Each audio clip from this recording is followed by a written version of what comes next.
Josh Widdicombe Podcast. XFM. And for the final hour, I'm joined by James Acaster. Hello, James. Hello, Josh. Or as you were referred to by the security man, James Widdicombe. A lot of people, for those who can't see me, I look like a taller version of Josh, and this is... He's jumped to massive conclusions and gone, this guy clearly doesn't realise he's Josh's brother. He's attempted to go for another name, but he's got no knowledge that, he's Josh's brother or that we've consummated a relationship. He was, we should point out the guy at the door at XFM is Jeremy Kyle, and has loads of DNA tests ready for when you arrive. Just tells you the news. So, today we're talking about, that would be a very bleak way. Anyway, I don't think Jeremy Kyle does it in the street. This just goes up unsolicited to people, starts doing lie detector tests. Just sits on the steps in front of them, crouching and waiting for people. Yeah, we're talking about the worst place to be dumped. You strike me as a man that has probably got a list of many. My ones aren't about me. Just so you know, to top the league table currently, we've got. Well, it's a kind of tie between Preston Station on the way back from a wedding where the girlfriend had caught the bouquet, and a note in lecture at college that was passed down 3 people before it got to him. So I actually got 2 similar stories to both. I was once in a cab. We're not looking for similar, we're looking for better, James. I was once in a cab after a wedding with 2 people who used to go out with each other. And they'd split up a week before the wedding. Oh. And the woman caught the bouquet at the wedding. And then we got in a cab, and catching the bouquet had really tipped her over the edge with how angry she was at him. Oh. And so was she holding the bouquet? No. Beat him with the bouquet? She may as well have. She kind of sat in the front and took over the stereo. She had a CD of her favourite band in her bag, and she made the cabbie put it on. What was the band? It was like really loud, like techno music, right. Like really thumping music. And she made the cabbie put it on, and then she turned it up really loud, so it was insufferable. Yeah. And the cabbie was like telling her off and telling her not to do it. And she was like, I don't care. And then he'd turn it down and put on his music, and then he would turn it up, and her and the cabbie were just back and forth. Oh my word. Where was this? It was out in it's in Surrey on these little. Why did you get in a cab with 2 people? Because I didn't even know them. I got on with them at the wedding, and they were really nice. And then she caught the bouquet and changed into a different person, and then only agreed to get a cab with them. Oh dear. So that doesn't qualify, but it still sets out the character that you are, which is a man that, from my experience of being friends with you, 2 or 3 times a week finds yourself in a kind of sitcom-like situation. What was your other? In school, my friend he'd been going out with this girl, and he wanted to break up with her, and he's gutless, so he wrote her a note at lunchtime, and I was in a form group and he wasn't, so he just asked me to give her the note. And did you know what was in the note? Well, yeah, but you're like one of those people that doesn't know they're carrying drugs across the border. He'd written it, and I didn't want to go up to her and go, this is a bad. So I just went up to her and just gave her the note, and then she was so excited to receive a note from him, and she got all her friends round and said, he sent me a note. Did you not think to step in at this point? Well, no, because I was at this point, I was at the other end of the room, I could just see it happening, and I couldn't do anything about it. And she read it all out to them, and you could tell the bit where it got to, and then her face dropped, and then they all kind of looked over at me, and horrendous. But the note. How old were you at this point? 15. Right. But like she was 7. Yeah. I had to go to a different school. But I remember the note started with there's no easy way to say this. Well, you've clearly found an easy way to say it, haven't you? I mean, really, this is the easiest. I'm taking the brunt of this. Josh Widdicombe. XFM. Josh Widdicombe on XFM, and that is Foals My Number. Before the Foals, we were talking about just Foals. They're not the Foals. They should be. It's always better when a band is the. Thoughts, James? Yep, the best band ever. Very good. That was like we'd rehearsed that. Yeah, that's James Acaster, who I was talking to before the break about one of his many scrapes he's got into, in which he had to give a girl a note at school where she'd been dumped. And then it transpired during the break that he'd also helped to pen this note with the dumper. I didn't think this was even like relevant, but now I think of it, it is. Because the pity was on you, and now I'm. So yeah, you're a kind of a spin doctor. You're his Alistair Campbell. We'd gone. I remember going. We'd gone for a bit of a walk during lunch, out of school grounds. So what? And we sat down in this playing field. Gone and bought myself a refresher bar. Don't care. And helped him write because he wasn't very good at writing this. He was like, "How do I word this?" And I remember after like 20 minutes of writing it, we realised 20 minutes. It was a long time. It took ages to write this note because he kept on like going, "No, that's not good. I can't say that." And starting again, and then eventually we both realised that actually there's a really disgusting smell in the air, and we were in the middle of. I don't think they even have these now in parks, but it was like a dog fouling area where it was like a triangle of lawn where you were allowed to let your dogs just go and do what. And we just really was surrounded by turds. So you still want some pity for that? Yeah, if everyone could please remember. So when you got back and gave her the note and she started crying, you went, "You think you've had a bad day?" Yeah. Guess where I've just been. Also, poor girl, some people get love letters scented with perfume. Josh Widdicombe, XFM. So earlier, James, we were talking about your getting into scrapes. Your classic scrape. Well, we discussed that maybe we should do a regular feature called James Acaster's Classic Scrapes, in which you tell us what scrape you got into this week. Yes. Did you have a scrape this week? If you haven't, then the feature is dead, and void. No. Yeah, I'm in it now. I'm on the radio without a scrape. This week, Josh, I went to my. Well, I didn't go to my first wine tasting. A guy came over to my house. Yeah. My housemate had been bought a wine tasting for his birthday.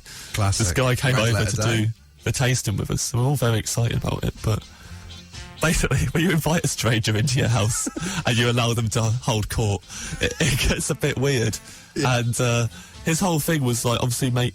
It very quickly became clear it was a sales pitch, the whole thing. Yeah. And so he would try and sell the wines with stories about the wines, but all the stories were about him and his mate Jim getting wasted. And it very quickly became apparent this man had a problem. And it wasn't all right.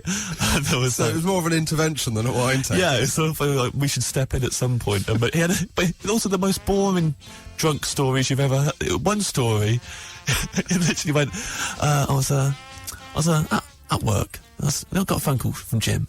I said, "You all right, Jim?" And he went, "Yeah, you all right, mate? How are you?" I said, "Yeah, I'm pretty good." It's like literally every word they said to each other on the phone, back and forth. He went, "What are you doing now?" I said, "Not too much." Said, "Not too much. I'll tell you what you should do. You should come over to the hotel. Guess what I've got?" I said, "What you got?"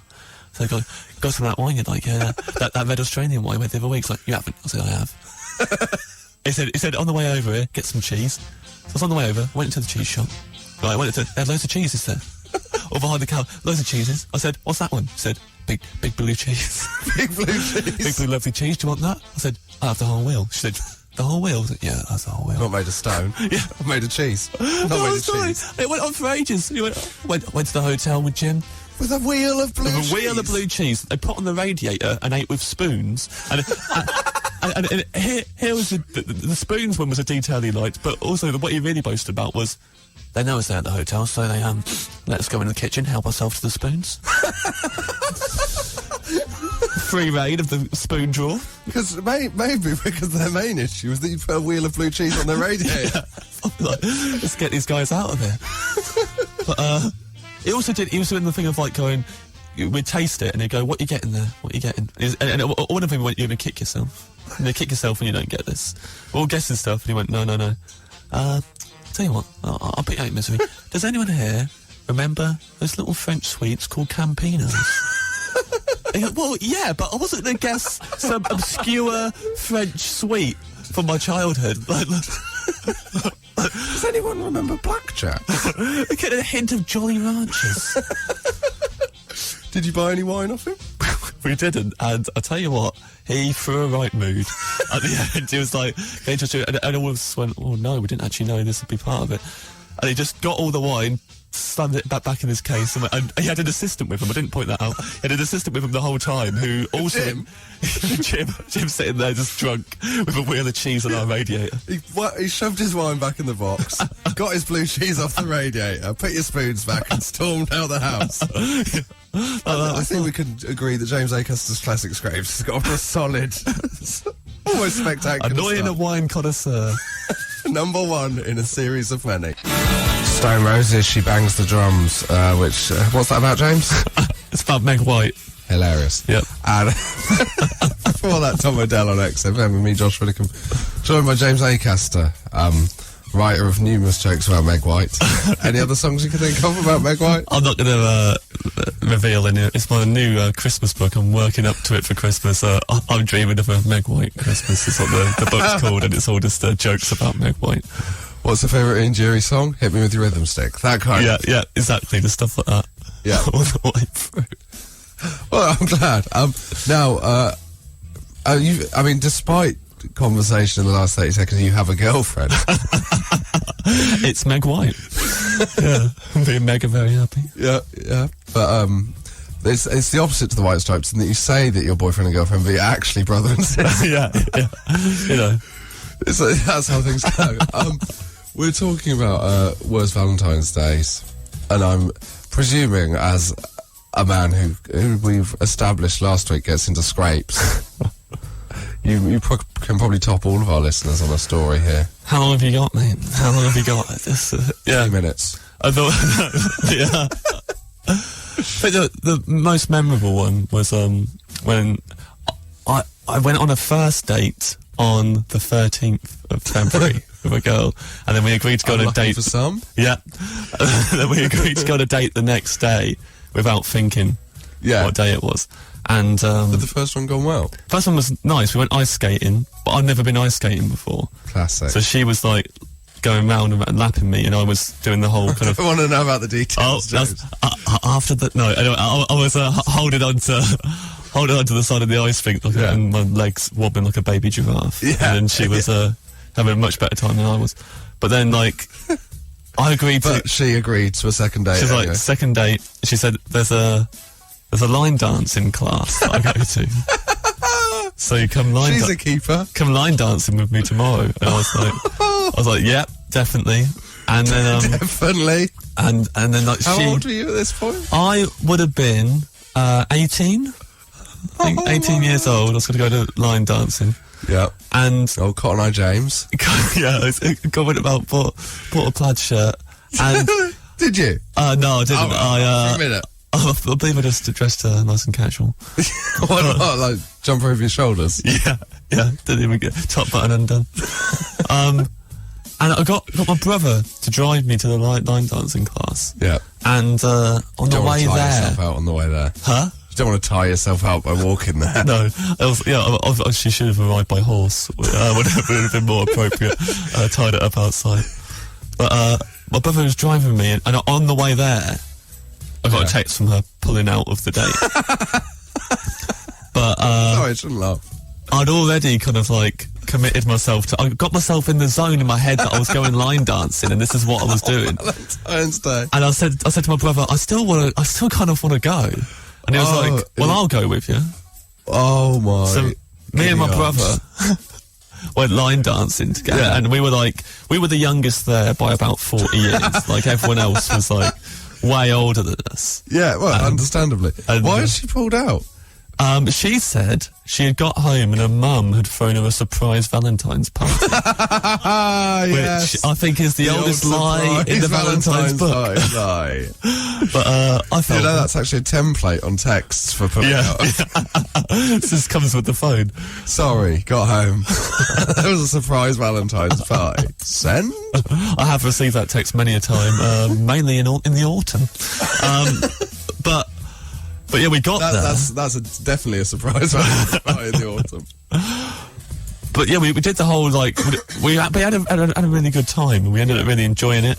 And there was like the the line dancing leader was a lady called B, and she made it her mission all night to zing me and make fun of me in front of everyone. Oh, so what kind of slams was she laying down? Well, at one point I was line dancing near, unbeknownst to me, somewhere where someone had spilt a drink in a little puddle, and she went, someone got too excited by line dancing, he couldn't wait, and everyone really laughed, and I was looking around at them going, you lot are really old, it's more likely it was one of you. Don't even start making fun of me for this. No, because if there's one moral from the story, it's that no one should be making fun of you on that night. If you can beat James's story, and you can't, but if you can, genuinely, if you can, at XFM or 63936. Josh Widdicombe, XFM. XFM, and that's Oasis, Don't Look Back in Anger, which is about Meg White leaving the White Stripes, isn't it? Yep. Yeah. Replaced by someone called Sally. But if you missed the last thing, that'll make no sense at all. But James is now saying that every song is about Meg White, and it's going to get increasingly difficult because the next song is well, we'll see, won't we? Now, this is James Acaster. Well, this is Josh Widdicombe. I'm joined by James Acaster. It's very rare you confuse who you are yourself. Wishful thinking, I think. That was what that was. Now, before the break, we were talking about the worst Valentine's Day. The listeners had some good ones, and then James Acaster basically came in and blitzed the whole thing with the worst ever Valentine's Day, which was, to cut a long story short, a second date, line dancing, where he was driven by his brother to meet this girl who dropped out on the way. So James took his brother line dancing and was then accused of wetting himself by the old woman who led the group. Oh, we thought that's bad. During the two songs that we just heard about Meg White, it transpired that there was more details. The story continued. Well, it took a turn for the better to begin with, because at the end of our line dancing class, there was how did it take a turn for the better? They decided to play Russian roulette. Exactly. Basically, all the old ladies left, and then we were allowed to stay and watch the next class if we wanted. Of course, you know, not made of stone. We're happening cats. We've got so much going on Valentine's Day that we decided to stay and watch the next class. And but it was loads of like girls our age and like proper dancers. And afterwards, a group of them came and just gravitated towards me and my brother, sat around us, and started chatting to us. Of course they did. It's going really well. It's catering. It's February the 14th. Yeah. You're in a room with your brother. Yeah. Girls aren't gonna leave you alone. I mean, at the time, I was thinking, we're idiots for not doing this every Valentine's Day. This is why isn't there more guys coming? There's single women here. It's Valentine's Day. You just sit like around. moths to a light bulb. Yeah. This is fish in a barrel.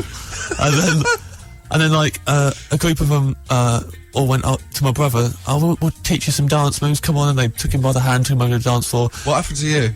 I was left in the booth. Booth? I was in a little booth in a corner. Oh, right, I was left there with their mother, who come to pick him up, and they were there dancing with Steve. Was she throwing down some moves? No, she was just sitting. She was telling me about her son, who was a professional dancer, whose stage name was Hypno. Hypno, not to be confused with Hypnodisc, the classic Robot Wars robot, which I believe won many a.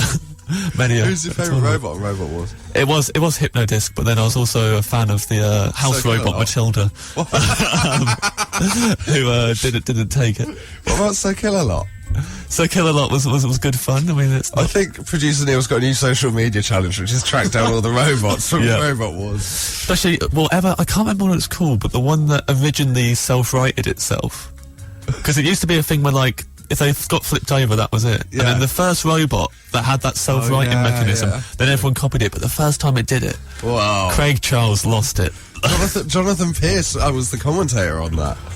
He used to absolutely lose it over robot. It was. I didn't really like it, but anyway.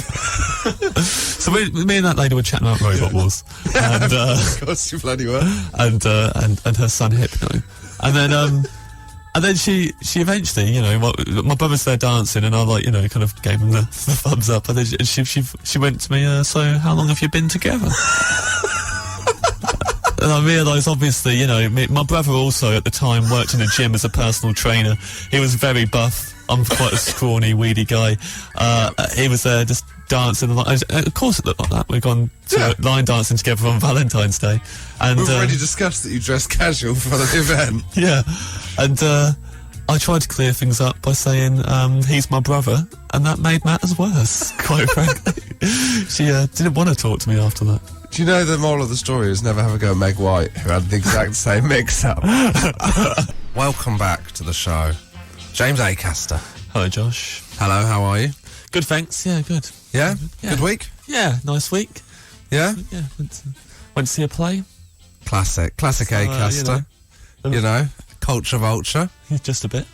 How was We Will Rock You? I have seen that. Have you? Oh yeah, Did you I went enjoy it? to, yeah. I actually enjoyed it more than I thought I would. But Do you like Queen? No. But do you like Ben Elton? No, not really. It was, Why did you go? it was my sister's birthday, and we all went as a family. Oh. And yeah, it's when I was younger, when we all lived at home still, and every birthday she'd want to go and see a musical. And I always would be really reluctant and really grumpy that I was going. So do you like musicals? I think I do, but I just don't think.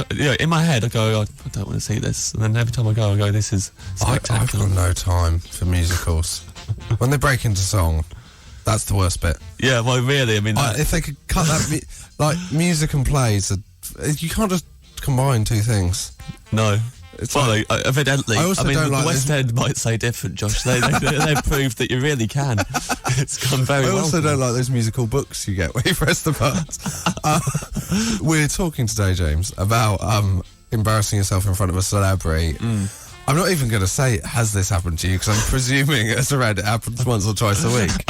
All the time. I mean, if you're not a regular listener, James Acaster just gets in a string of scrapes. His life is an ongoing disaster of kind of sitcom proportions.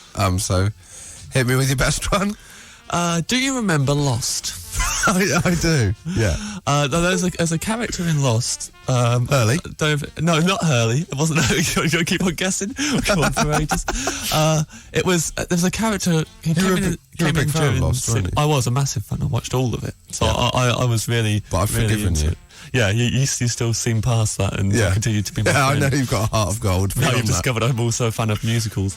I mean, Lost the musical is going to be the best day of my life when that comes out. Impenetrable. Yeah, but there's a character came in about season 2 called Mr. Echo was his name. Oh yeah. And he was my favourite character, and I loved him. And I was doing a gig as part of like a tour with some friends in Nottingham. Yeah. And I went to meet my sister and her husband in Chiquitos. Classic. And he wasn't in there. I mean, mate, he was, mate. he was in Chiquitos. But like, my sister loves Lost as well. So me and my sister were chatting. And as we went to leave, I was went, that's Mr. Echo over there. Sat by the door. Mr. Echo's there. Sat by the door? Yeah, sat right by the door. Does he not even get his own little... No way, mate. He sat by the door with his phone on the table. He was drumming to the Mexican music in Chiquitos. On his own? On the table, on his own. Jamming out Mexican music. So I went over to him. And you managed to turn this into an embarrassment for you rather than for him. Oh, yeah. I mean, he really was probably really relieved that this turned out the way it did. But first of all, it went well. I went over to him and I said, mate, I think you're amazing in Lost. Yeah. He was like, thanks very much, that's so nice of you. It was really cool, and then we left, and I went to the gig, and as I arrived there, Josie, my friend Josie, who was on the bill, she went, right, come on, we're going to go for some food, I'm buying. I was like, great, where are we going? She said, Chiquitos. And I was like, I can't go to Chiquitos. I've just been in there and gone up to a man and told him I love him. I can't walk back in there with a different group of people now, and everyone else is like, we're going to Chiquitos, James. We've made up our mind. If you want some food, you've got to come to Chiquitos, otherwise you're not getting anything. So I really panicked about this. I was like, he's right by the door. You can see everyone who comes in. I can't hide from him. Were you hoping he was going to be lost in the rhythm? Yeah. I just get in and he's still just drumming on the table, singing to himself. But by that point, he was doing bass using a fajita. Exactly. But I said to them, look, I can't just walk in there. Yeah. So what we did was, one of my friends gave me a hoodie. And I pulled the hood up, and then one of my friends gave me a bobble hat, and I pulled that over the hood. Yeah. And I walked in with my head down, And we were there at the door. We had to wait. Did you eat a second Chiquitos? Well, I hadn't had a first one. I had drinks, and we actually went to Chiquitos for drinks, me and my sister. I mean, I'm pretty sure no one really does that. No. It's not really a place where you go for a swift half. So just 2 cocktails, please. Yeah. No, we're not here to eat. It's a happening bar. Did you send over a Bloody Mary to Mr. Echo? Send these olives over to Mr. Echo. He'll love coleslaw. But so we had to stand at the door and wait to be seated, and the guy came over and said, "I've got 1 table free. It's right over there. Obviously, it's the one next to Mr. Echo. Right, of course, it wouldn't be any other table in the whole thing." I was like, as I said to Josie, I wouldn't expect anything less. Yeah, I said we can't sit there. She's just like, "Well, we're gonna sit there. Stop being a baby." I sat down with my back to Mr. Echo so he couldn't see me. I kept the bobble hat and the hoodie on. Yeah, and the police came over and accused you of trying to rob the place. Yeah. It's got taken out by the mariachi police. But no, I was sitting there, and then basically What he did got you up. order? I had a burrito. Yeah, Big standard. A big Good burrito. choice. And I think we all had some quesadillas to share. Nice. But Mr. Echo got up to leave, and he had to squeeze past me, like behind me. So I was keeping my head down and to try to shift my chair forward. And then while I was shifting my chair forward, accidentally I knocked my fork onto the floor. And me and Mr. Echo went to pick it up at the same time. And at that point, we looked at each other, and he saw me, and his face, the fear in his face when he realised I'd come in disguise was way worse than if he'd just seen me walk in. The fact that you can see the confusion. He had so many questions as to why I'd come in a disguise and brought new people with me. And he was so scared. Did you say anything? No, I just kind of looked at him like a rabbit in the headlights, and then he just kind of like gave me the fork, and then he just nodded his head and left. But the irony being that that actually became one of the many twists in the 3rd series of Lost. I mean, the thing is, he will never know what happened. No, but then that is unless he's listening. The spirit of Lost. No answers to any questions. Josh Widdicombe, XFM. Joined by James Acaster to discuss what we're discussing. Embarrassing yourself in front of celebrities, that's it, isn't it? Oh, yeah. I was thinking of it if it had got a cleverer title. I was going to call it Never Meet Your Heroes. That's good. And you're leading the league table because you told us a very long story, an embarrassing story about meeting Mr. Echo from Lost, who is an unlikely hero of yours. He is, yeah. Whose teachings you follow. Yeah, all the time, every day. Every day. What would Mr. Echo do? That's the bracelet you're wearing. Yeah. Yeah. Avoid you, it turns out. Yeah. Any more tweets? Chanelio has tweeted in saying, "I was in a toilet stall next to Naomi Harris, the Bond girl. Presumably neither of us the adjacent stall, not... Yeah. Stall.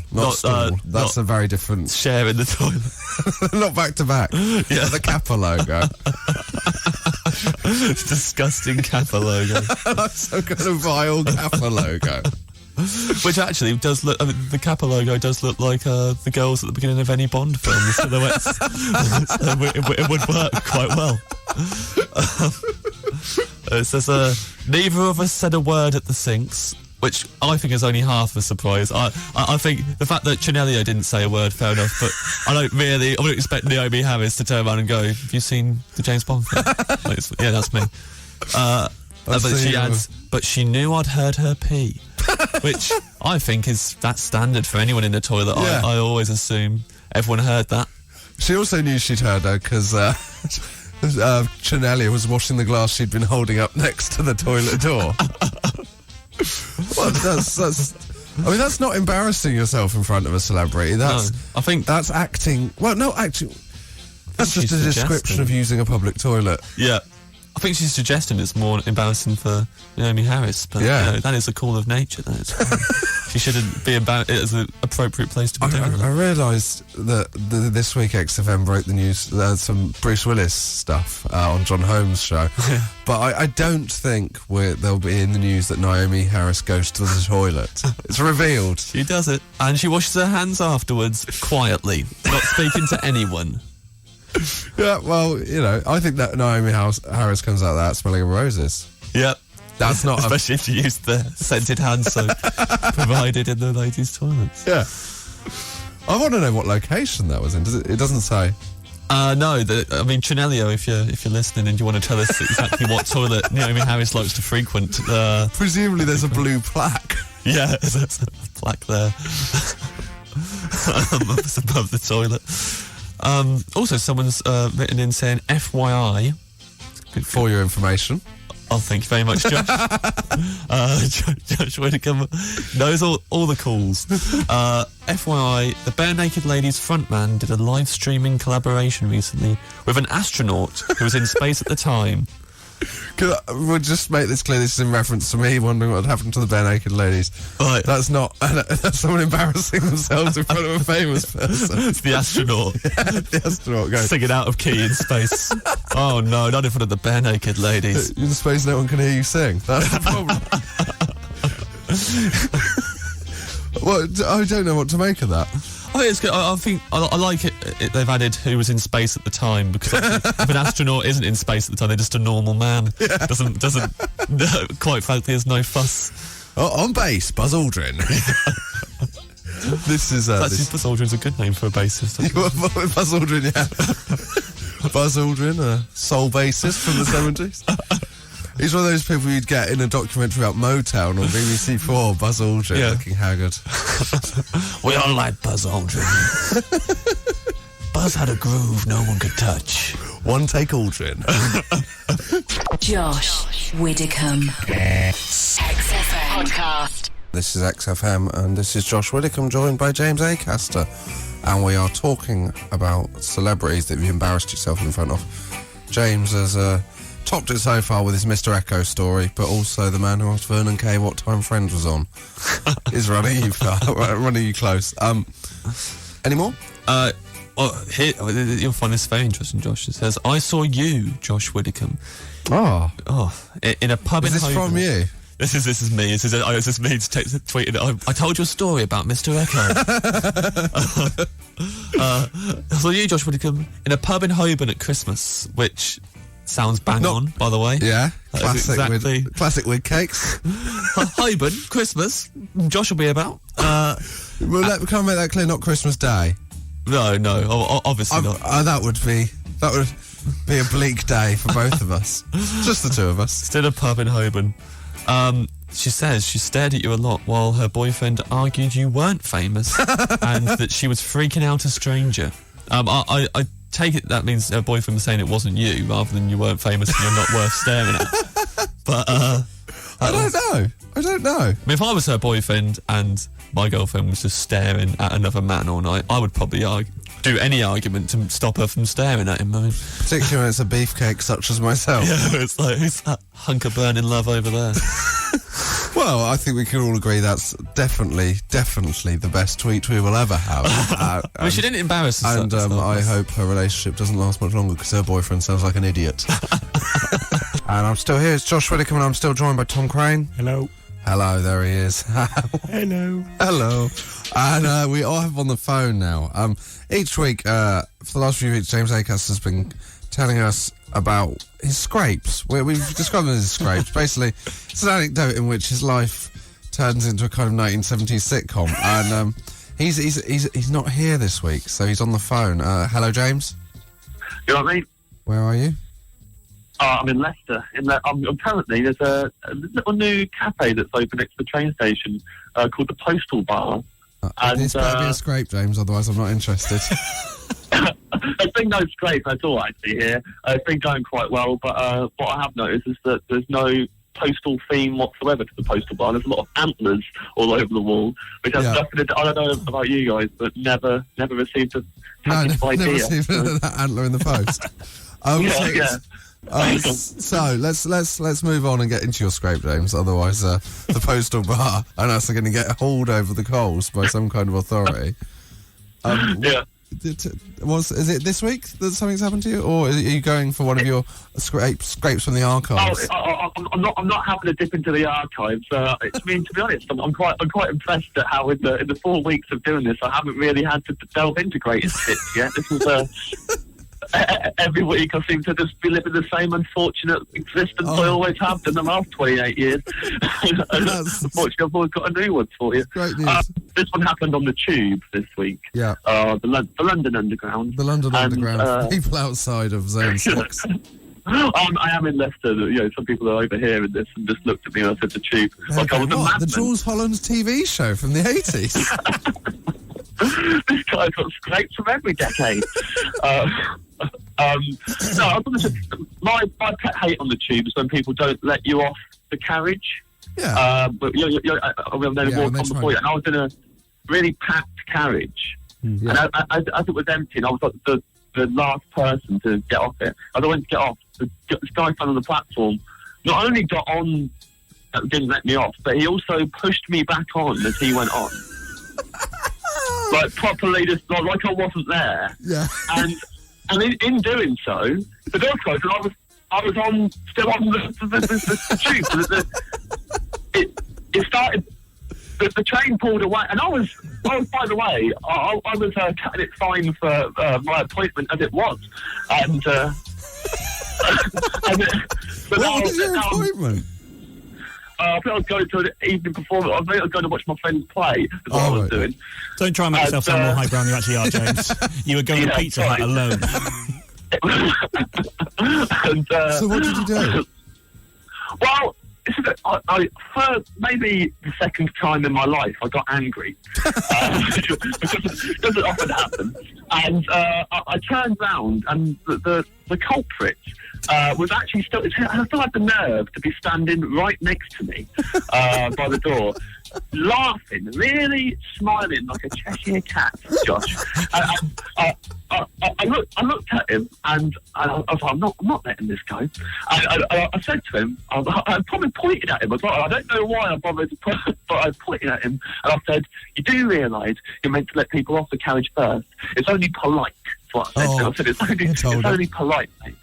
And he stopped laughing. I said, seriously, mate, seriously, it's not. I'm trapped in this tube now, and it was really. The whole carriage went quiet. It was really tense. I could feel everyone looking at us, and then he just went.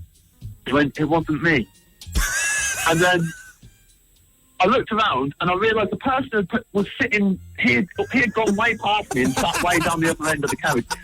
I was there by the door with this stranger who was just trying to kind of like laugh with me. Oh, wasn't that funny? What an idiot who pushed you back on the tube. I had a go at him.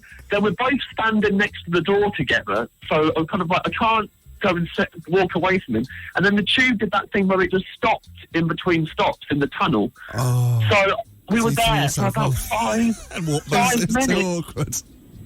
5 minutes just stood next to each other, and I just got angry. And it's awful when you kind of come down from being angry to being embarrassed, and you can feel everyone looking at you.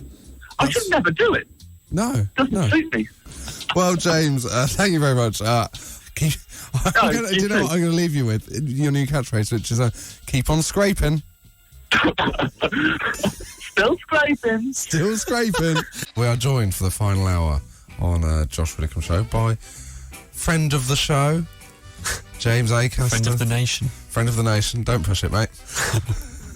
We're going to now expose how the work of a comedian's done, because you've got a story about your gig last night that you wanted to tell me. Yeah, I was going to tell you, and then as with anything on a Saturday now, you're going to tell me on the air.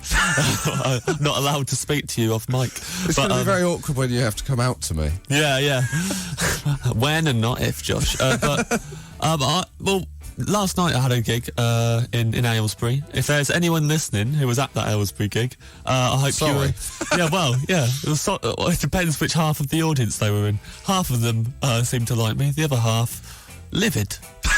really, really angry at the kind of comedy I was trying to do last night. And I'll say trying, I was really working hard. Yeah. But the thing that made the gig unusual was that my granddad lives around the corner from Aylesbury. Yeah, of course in his mid-80s, with a walking stick. I can't really hear very well. Yeah. Got him on the front row because he can't. You got him on the. Oh, you pulled some strings. Yeah. Pulled some. I know some people. I said, Grandad, I will get you on the front, and you will hear every word. He didn't hear anything. He wasn't aware that I was doing as badly as I was.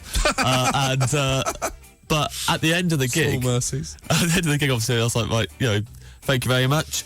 everyone claps, which is polite of them. And as I was leaving, he went to, my granddad goes to shake my hand while I'm still on stage. And so I shook his hand, but then he just grabs it really tightly, pulls me in to whisper in my ear. So this isn't a handshake, it's him wanting a word of me. Right. And he's saying in my ear, you're going to come back and find me, right? In the interval, come back and collect me from me. But at the minute, I'm still on stage. And everyone just, all they can see is that... It's very rare that happens to Bono. Yeah, his granddad starts... Also, they don't know he's my granddad. So as far as the audience are concerned, old man has just grabbed me and is starting to give me advice. Can they... Tell you where you went wrong, mate. Yeah, that was awful. But then, obviously, they had to go and get him in the interval. Yeah. And he's sitting there and... Could they hear him say, are you going to come and get me? No. So they just knew that he was... If they'd heard that, it would have sounded like he was a really big fan. Yeah. That's his target audience. No wonder no one else liked it. But I went back, and obviously, if I've normally had a gig that was a bit iffy, I'd leave pretty quickly. Yeah. But as it is, my granddad has a walking stick now. He walks very slowly, so I had to leave the gig at a snail's pace, sauntering through the audience, really slow, ambling through them, while they all looked at me, and then obviously you saw on their faces they're going, oh no, he's not only did he have that gig, he's got his granddad with him. And it was awful. And but just when we're right in the thick of it, right in the crowd, he did the worst fart I think I've ever heard or experienced in my life. I'm not normally up for farting humour, but that is exactly it was like he'd done it on my behalf just to get him back. And he was the only one that couldn't hear it. Yeah, he was there looking at me going, silent but deadly. No, it wasn't. Well, James, thank you. You've made me feel better about myself, if anything. Oh, good. I hope your granddad might be listening. He doesn't know. Josh Widdicombe. XFM Podcast. This is Josh Widdicombe, still joined by James Acaster. Hello. Hello, Josh. And today we're talking about the most pointless awards you won as a child.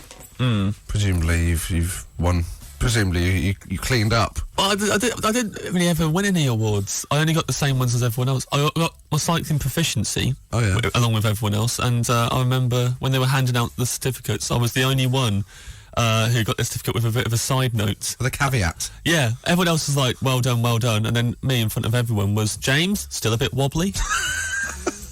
So I was... on the bike, presumably? On the bike, yeah. I didn't walk up to get my certificate and fall over. There he goes again. Do you cycle now? You do, don't you?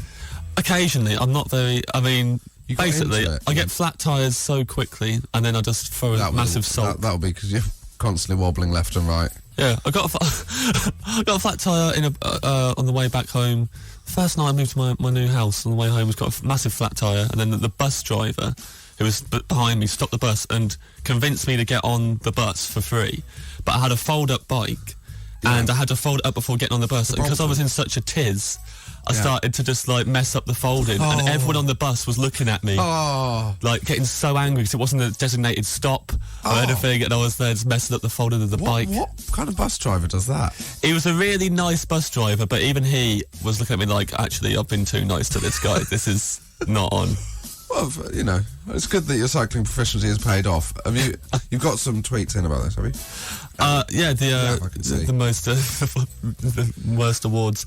Anna Gray has tweeted in saying, I once won an award for most interesting instrument (double bass), which I don't know what. I mean, really, I don't know how. It's not particularly interesting. Interesting that is. But what's good is that she shared the award with a boy who played the Indian drums, which we've discussed, and I'm pretty sure that is not what they're called. No, that's not a thing. That's not an instrument. You know what it's called, don't you, Neil? I think it's called a tabla, isn't it? Yeah.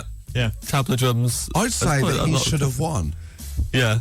His was so interesting. Obviously not so interesting that they would ask him what they were called. Just Indian drums, mate. The only way the double bass is interesting is presumably she's a child. So, that is going to dwarf her. Yeah, she's standing on the side like Bill Haley. But any others? There's quite a few. There's one up here. I say up here. I'm scrolling up Twitter. For readers, I've not got them on shelves. Yeah, we're not in a massive warehouse. Warehouse of anecdotes. Yeah. Jess says, I once won an award for the girl who knows all the lyrics to all songs. That may sound cool, but it was stuff like ABBA, is what she says. But then if it's all That's songs... That's the sequel to The Girl with the Dragon Tattoo, isn't it? Yeah, the girl who knows all the lyrics to all songs. Mainly set in a karaoke bar, that film. Try this one for size. It's common people. Doing it all blindfolded, doesn't need the screen. Whoa, give that girl an award. So she is off key for every single song. Her singing is atrocious, but she knows the words. So she said mainly ABBA. So that's not all the songs. No, I mean really, it's like she started learning all the songs by artist alphabetically, and the other band that she can nail is the pop punk band A. Yeah, she started halfway through AC/DC, and then she had to quit. If wouldn't it be great if we played some A now? It would be good because it was relevant. Yeah, this is the Arctic Monkeys. Josh Widdicombe, XFM. We are joined by James Acaster, as per bloody usual. How are you? Yeah, very well, thank you, Josh. So each week you give us a scrape you've got into, because your life is a running 70s sitcom. Yeah. You know, we're missing Richard Bryars, but there's a new kid in town. So what was your scrape? I got trapped in my bedroom and had to call the fire brigade. Yeah, ridiculous. But I share call 999. Yeah, I had to properly. I share a flat with my girlfriend. It's a very small flat, and the bedroom has a sliding glass door, like a massive sliding glass door. Yeah. And she got up in the night and forgot. Yeah, well there you go. She wakes up in the night sometimes, and she had to open the door, and in her tiredness forgot that it was sliding and thought it was just a pull door. So she pulled it towards her, and then it just basically came off of its dollies and jammed between the ceiling and the floor. Yeah. And it's like all made of glass. So it didn't smash. No, but it was just jammed there. Yeah. I went to try and move it, but every time I tried to move it, it made this massive creaking sound like it was going to break. I was like, I can't handle this. Have you got a window in your bedroom? No, we've got a window, but we're 3 floors up. There's no way I'm getting out of there. We didn't have our keys in the room with us. We had them in the living room and we couldn't get to them. Yeah. And after a while, I was just like, I think we're going to have to phone the fire brigade. What time of night was it? This was about 2 in the morning. Couldn't you sleep on it? No, she really needed a wee. she got up to go to the toilet, and, you know, I don't think I could get to sleep now, and I was trapped in the room. Yeah, of course. Anyway, but, like, they turned up, and like, they were very nice, but our room is like a shoebox, so 2 firemen climbed through the window, came into our bedroom, instantly said what everyone says, which is, oh, this flat's a bit small. Like, I didn't call you here for this kind of opinion. We didn't call Kirsty and Phil. Yeah. And then they put all their protective like gear on, like, visors and everything. Yeah. And like shook the door free, didn't break. Where were you, cowering in the corner? Yeah, for me, the most embarrassing thing was... You didn't go down the ladder? No, we didn't go down the ladder, but when they arrived, they shouting up from the bottom, and Louise was leaning out the window talking to them. And then they went... What was she saying? She was telling them what had happened. And they said, are you on your own? And she went, no, my boyfriend's here. And then I kind of sheepishly... Said, is that James Acaster? Because that's the kind of scrape he'd get. There's a, hello, James, 10th time this week. But the main thing that ticked me off was that after they had moved the door, one of them, not only they said the flat was small, but the other thing that everyone says, he went, oh, it's boiling in this flat. I was like, mate, most of the buildings you go to are on fire. Like, keep those opinions to yourself. It's not as hot as probably the last place you were called out to. Josh Widdicombe, XFM. Still joined by James Acaster, who got stuck in his bedroom and had to be rescued by the fire brigade.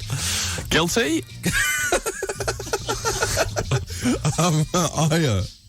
I don't want to trump your scrape, which is not a phrase I ever thought I'd say. But I last year got stuck in the shower of a Mint hotel. Mint being the type of hotel. Yeah, no, I'm not describing. It's not the kind of lingo I'm used to hear you using. As I tell, Mint, yeah. The showers. I got stuck, so I was in the shower, and I don't know. I shower naked, so yeah. Do you? No one does, Josh. You're the only one. I don't know if you're aware of this, but everyone else has You wear a bathing has a suit. shred of respect. You And, wear one of those Victorian bathing suits. yep, and a bobble hat. Fair enough. You know, it takes all sorts. But I'm a bit more free and European. Yeah. In my shower. So I was in the shower. It had a sliding glass door like yours. It wasn't a slider. It was a pull door. A door. Yeah, That's probably what the same size as my bedroom. Though, Yeah. If you ask those firemen. And I'd put the so I get annoyed with when I was trying to do some work. So I get annoyed when they come to your hotel room. So I had the do not disturb. So no one was gonna ever. Were you doing work in the shower? No, but generally. But you set your office up. Yeah, I had one of those. I had a marker pen that was water resistant. So Yeah. I was doing some maths on the wall like Good Will Hunting. You could have been writing notes in the steam on the condensation with your finger. Anyway, cut to the chase. The door jammed, Yep. and I was locked in the shower. Not in the bathroom, in the shower cubicle, for a good 15 minutes. And there was. It was genuinely the most scared I've ever been, because I was doing a weekend in Leeds, Yeah. and this was Saturday morning, so I didn't need to check out till midday Sunday, so they wouldn't. And it was a glass door, so I thought do you know the problem with that anecdote, James, is that it resolves with, and then the door worked again.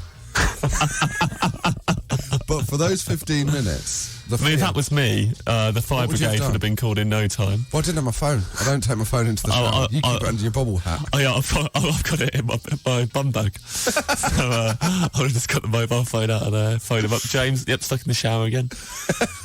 Don't worry, I'm fully clothed, you won't see anything. That is why you shower clothed. Yeah, It's the exactly. amount of times you have to be retrieved by strangers. Yeah, exactly. We're learning a lot about you this morning, James. Josh Widdicombe. Podcast. XFM. We've come to the end, James. Ah, the end. As Jim Morrison once I mean, sang. we're saying it's the end, but after the stories we've had, I'm worried we're not going to be able to get out the studio. The door will be jammed. Jammed in. Now, James, thank you for coming on. Oh, thanks for having me. Yeah, I mean, there are bonuses to coming on. Obviously, you get to spend time with me. Yeah. But also you can plug things. Shall I start with my plugs, or do you want to go first? Well, I haven't really got You many. go first. You go first. I mean, really, I'm just doing a bunch of normal gigs every night of the week this week. Okay. That's. I mean, so if Plug your Twitter. at James Acaster. At James Acaster. Yeah. Follow him on Twitter. Oh, loads of fun on Twitter. Yeah. What was I'm your not- last I'm not last really. tweet? Does anyone Just know the that. number for the How do fire you- brigade?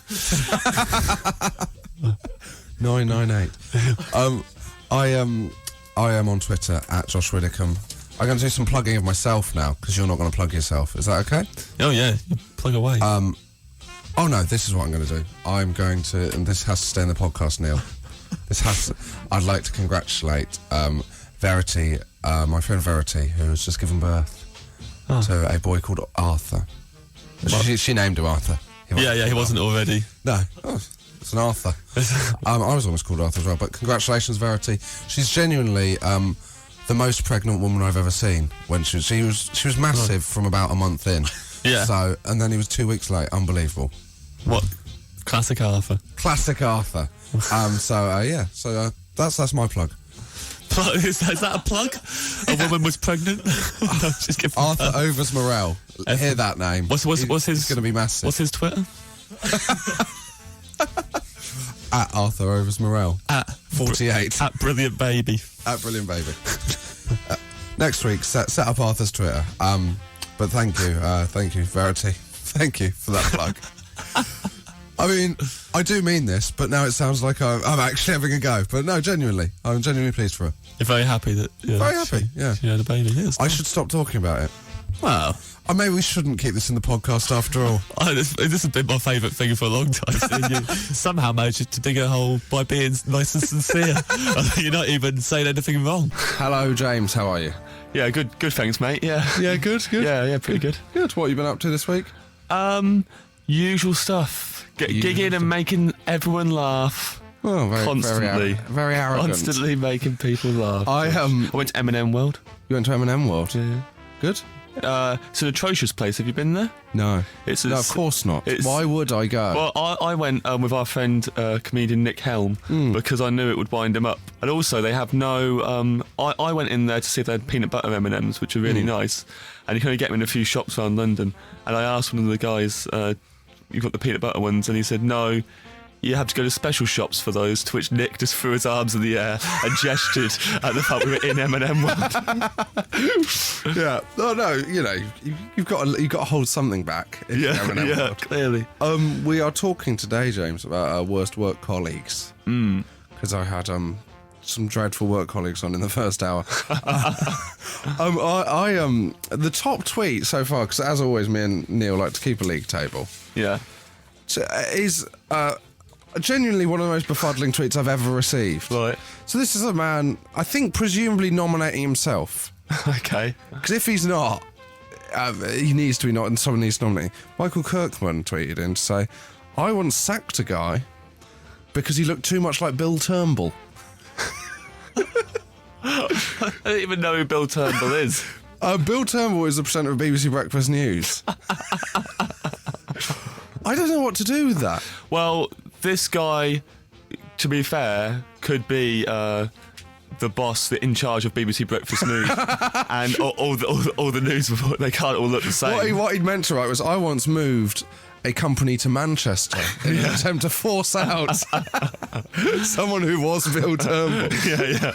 You look like Bill Turnbull. You are Bill Turnbull, and I hate you. You've had a series of depressing jobs, haven't you? I don't know if I call them all. My first ever job was at Wicksteed Park in Kettering, where I'm from, and I remember the first day of that was the kind of like, it was the final cementing that I didn't want to do I couldn't do a normal job. Yeah. Because I remember I worked in the food outlet, and we would like serve ice creams and drinks all day, and this guy called Chetin, who was showing me around, showing me he said, this is where we put the hot chocolate powder, and you got to open the powder, the bags, but you got to be careful once, right? I opened it really fast, and all the chocolate puffed up in my face, and then later on I sneezed, it tasted like chocolate. And I remember when he said that to me, I just thought, I can't work here. I can't. If that's the best anecdote he's got for the whole time he's been here, I can't work at Wicksteed Park. No. Oh well, I'm glad. The problem is I made you a hot chocolate earlier. Yeah. And I told you the exact same anecdote. Yeah. Well, I do just a lot of my stories has changed the name Josh to. Worst work colleague, you say? Well, let me start here. I've worked in a lot of kitchens. I used to teach kids the drums. In the kitchens? Yeah, that's it. Pots and pans. You used to teach kids drums? Yeah, in a music shop. Well, that's going to be good. So what I'm going to do is I'm going to play a song, because that's the kind of anecdote I want to settle down into. Josh Widdicombe. XFM. This is Josh Widdicombe on XFM, and I am joined still by James Acaster. Big time. And we are talking about worst work colleagues. Specifically, we are talking about your period as a drum teacher to children. You see, my colleagues, no colleagues there really. It was just teaching drums. It was the students, none of which ever practiced the drums. I didn't think that was necessary. No. But how difficult can it be? Well, that was kind of the thinking behind it, I think, for a lot of them. But their excuses for not practicing. One kid, who was also called James, he was about 7, and his excuse for not practicing would get more elaborate every week as to why he wasn't doing it. But not elaborate as in, like, fantastic, but really bored. Once he just went, thing is, this week I've really been getting into writing down car number plates. So that's been taken up. He really was like you, wasn't he? It was like, I was like, well, fair play, mate. We've all been there. We've all caught the bug. I know what it's like. Write it down. Oh, well, so he was your favourite? Yeah, he would go around writing down. So he'd been going around just writing them down all week, like he was some sort of. Let's cut to the chase. What's the worst work colleague you've ever had? Oh, well, no. Well, to give you an idea, listeners, James just looked at the clock. Settle down. I mean, it's quite bad. I mean, By the way, on my last day, I'd worked there for 3.5 years. Also, there was a girl who's her last day of work. She's a waitress. She'd been working there for 6 months. And she left in the afternoon. Her shift finished at 3.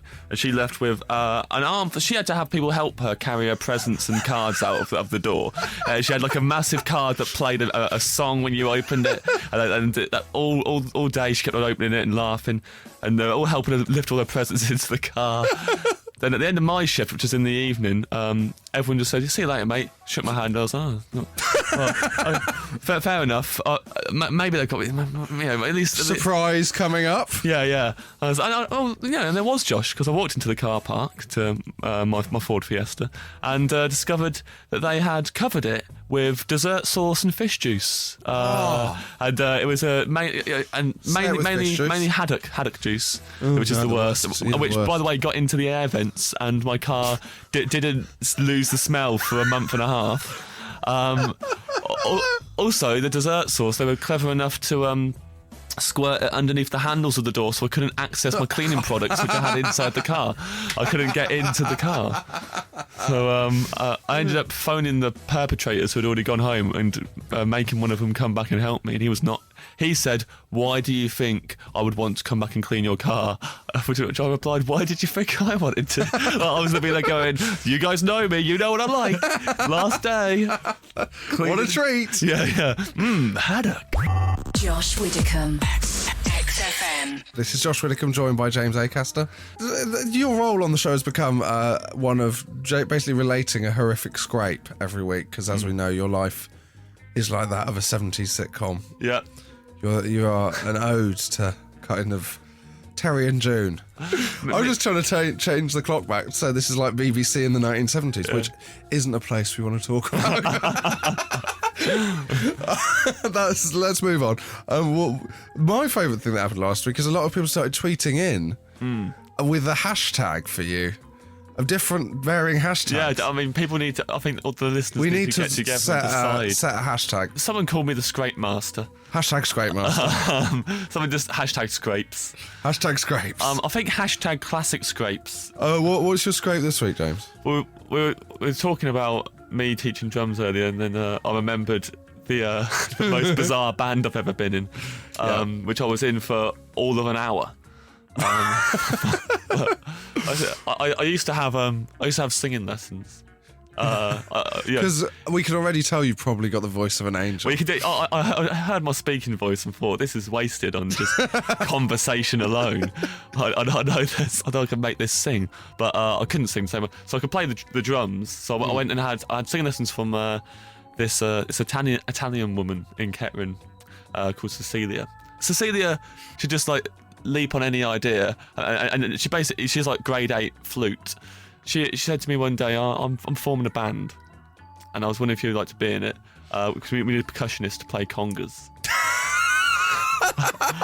Very cool. Which normally, most people, that'd be a turn off immediately. Yeah, for you thought this is like when McCartney and Lennon met at that fete. I was like, I'm listening. Yeah. She was like, you're congas.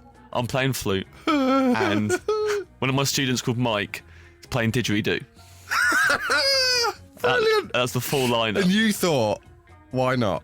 So of course I said yes, and of course you did. I lived like a few miles away from her, and so she was like, Mike, the didgeridoo player, can pick you up and bring you to band practice. Did he have his didgeridoo on the roof rack? He didn't. That would have been brilliant. Just with the wind going through it as he was driving along, like an Australian police car, just pulling people over. But basically, Mike turned up to pick me up from my house an hour early. I just got home. So rich, this story, isn't it? When you tell and callbacks. It's so much. I said, I'm going to have a shower, so I was thinking of chips. So I'll have a shower. He said, it's okay, I'll wait in the car. And he literally sat on the drive and waited in the car. And then I got in the car, and before we even got out my street, he was driving away, he just went, do you like conspiracy theories? Oh, yes! The first thing he said to me. lock the doors. Yeah. Do you like tinned food? Because we're going to my outpost where the world is going to end. Don't worry, I know a safe place. Come on. Just me, you, a didgeridoo doing some congas.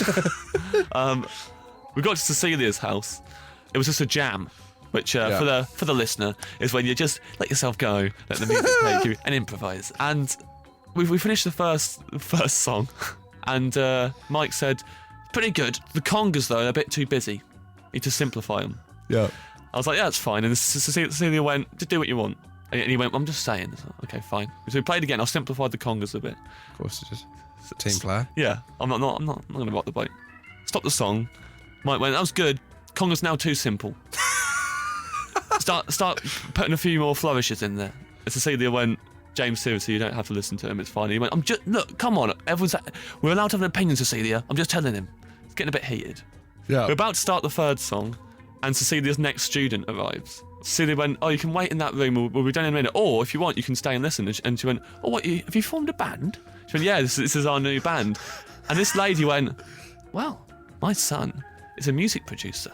I can ring him right now." And Well, you can. well, Mrs. Spector, that's fine. I mean, he's in a bit of trouble at the minute. But, so what she did, she rang her son there and then and said, "Hello, you're going to get quite excited. I've got a brand new band here. Oh, my word. And they'd like to play a song for you down the phone." Oh, no. What? So No. our third time played a song is played to a producer down the phone. Yeah. And you're thinking, this is what? Biopics. This is Yeah, like, yeah, you can see yeah. the film being made of this. You can pay for this kind of luck. Yeah. So she's got us on speaker, and then we play our third jam of the day.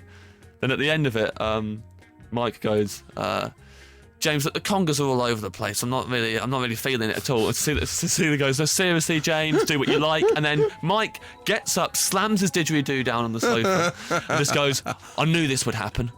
Two of you, you've got together, you decided Amazing. you're going to gang up, you're not going to let me lead this band. Do you know what? You're poisoning this band. I'm not letting you infect his mind with your words and try and turn him against me. This is not what I wanted. I knew this would happen from the day you asked me to do it. I knew there's something about you, and I do not trust you." And it was really silent, and then he looked over at me and he went, "Do you still want to be in a band?" And then at that point was when out of the phone came the guys going, "Mum? Mother, what's going on?" Oh, that is amazing. Josh Widdicombe Podcast. XFM. Still joined by James Acaster. Just a bit, mate. Don't mind if I do.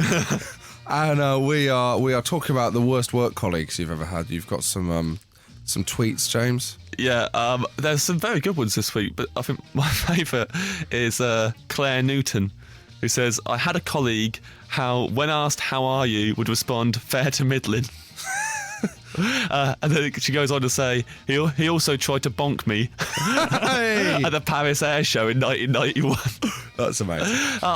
Where to start on that? Yeah, fair to middling is very funny. Yeah. But also, the phrase bonk me, I mean, obviously I can see why Claire Newton's getting annoyed with fair to middling, because her vocabulary's excellent, and that's I'm not even being sarcastic. Bonk me is an excellent thing to say. The Paris Air Show in 1991. Yeah, I mean, you can see how, He picks his places. well, you can see how he got swept up in the romance of being in Paris. It was the air show. It was 1991, the year of love. We all remember it. We all remember it. Also, I mean, you wouldn't want to bonk that guy afterwards, because in case afterwards he referred to it as fair to middling. That's the last thing you'd want. But also, one of my favourites is Emily says, and this is aimed at you, obviously. My colleague calls you Josh Widdicombe and refuses to be corrected. He's wrong, and he's a terrible human being. I mean, she can record this and play it to him. Yeah, Emily, it's Josh Widdicombe. No one's called Josh Widdicombe No one's called Josh in Widdicombe. the whole world. No, well, no. There's no one else called Josh Widdicombe either. I'm the only James. I'm not the only James Acaster. Actually, I was going to say I am. There's a rapper. Is there? There's a young rapper, and I've been confused Is it for him not once. just you? No, it's not just me wearing a hood. And I get into scrapes, all kinds of japes. No, it's not me. Good improvising. Yeah, I'm pretty good at rapping actually. And this next song is some hip hop actually. Oh, is by, it? James By James Acaster. James Acaster, classic scrapes. Josh Widdicombe XFM. Here I am with James Acaster. Hello. Hello, Josh. So it comes to the point where we've had our fun out of you. Yeah. So have you got anything to plug? Doing a week of normal gigs, really. On the 12th, I'll be doing a work in progress show. Explain what that means. That means it's not finished and doesn't have many jokes in it. At the Pleasance in Islington in London. God, I didn't realise you'd got it up to standard already. Yeah, already it's finished. So you could come along with Mike Wozniak, who's excellent. Is a very funny, fantastic comic. He has a moustache. Yeah, if that swings it for and you. he sounds a lot more like a DJ than either of us. He does. Cheers, mate. I'm going to My Bloody Valentine on Tuesday. Oh, fantastic. Yeah. I haven't been to see a band in ages. No, I went to see them before, and they end with 20 minutes of feedback. No, not questions, not Q&A. Maybe change your name, it's disgusting. Do you think it would be better if you released an album quicker than every 20 years?